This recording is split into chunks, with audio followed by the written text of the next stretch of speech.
Alright, lockpickers, pickers, welcome to the next video. So, what am I going to do today? Well, I'm going to try something slightly different. I'm going to try and do my version of a how to locate and deal with spools for beginners. A sort of introduction to spools. Don't necessarily take everything I say as gospel, it's just my version, my idea. There's plenty of other tutorials on spool pins as it is already, so but this is new for me. I've not made a rim cylinder video before. I do have another rim cylinder by this company, but it's so crap. It only really wants to open one way, and that is to sort of brutally stealth attack it with a spiky thing and just sort of ninja assault, and it takes about 2 seconds if you get it right, like this. Yeah, so try not to waste too much time. This is meant to be a video about spools, so let's see if I can go from the beginning process right through to the end. So let's imagine we've not seen the key, we're just approaching this lock for the first time.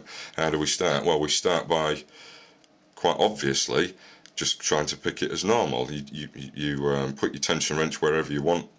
In this case I'm going for bottom of the keyway. I've got a twisty wrench and light tension, and I'm using a diamond reach pick. So you go into the lock like you would. You start feeling for binding pins. Straight away I go in, and pin 2, as soon as I basically breathe on it, it causes a tiny click, a tiny drop, tiny weeny drop, so it's probably set. Now then, I've just gone across pin 4 and it's caused quite a big drop.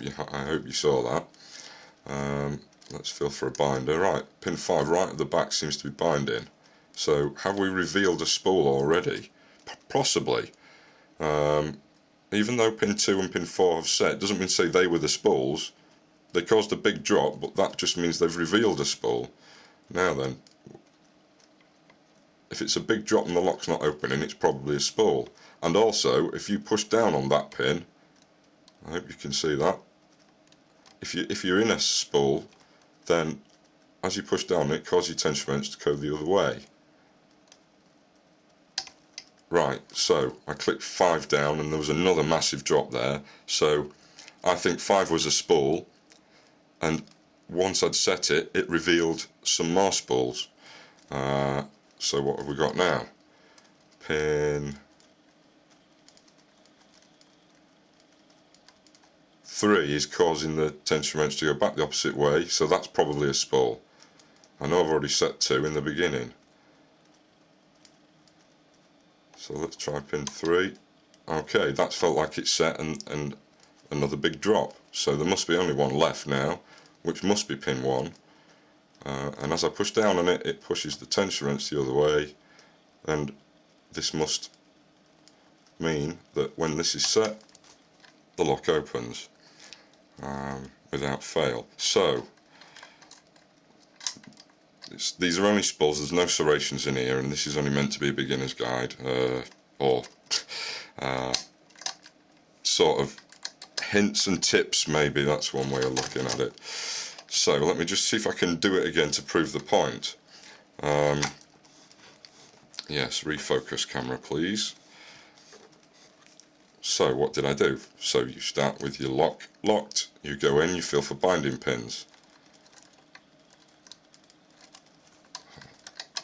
Let me make sure that is locked. Yes, okay. Go in, feel for binding pins. Pin 2 causes a small click, probably set. Pin 4 causes a big drop as I glide across that. Go to pin 5. When I can find it.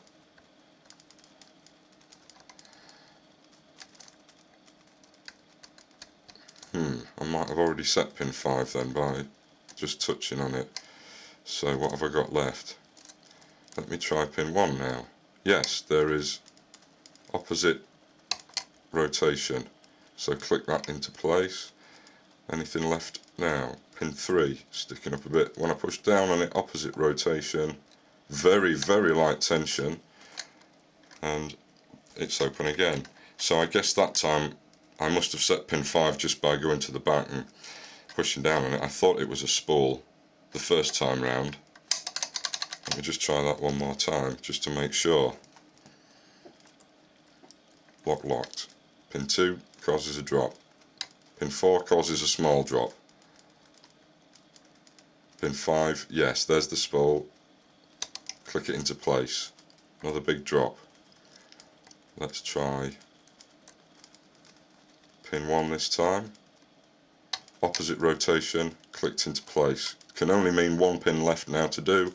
Pin 3 is that opposite rotation. When I push down, yes. Very slight tension, lock opens. I hope there was something in there to give you an idea. What you're doing is, sometimes when the false set happens, doesn't mean to say that the pin you pushed down had the spool. You've just revealed a spool somewhere else. That's my idea of how it works anyway. I set pin 2, then pin 4, 2 small movements, one small movement, and when I set pin 4, a slightly bigger movement, and then all I had left was counter rotation on 5, 3 and 1. So that must mean that's where the spools are. So you could say the binding order of this is 2, 4, 5, 3, 1. But I happen to know that you can also do 2, 4, 5, 1, 3. The last two don't seem to really matter on this lock. Anyway, happy picking. I hope that was of some use. I suspect it's too long already. Thank you very much for watching. See you soon.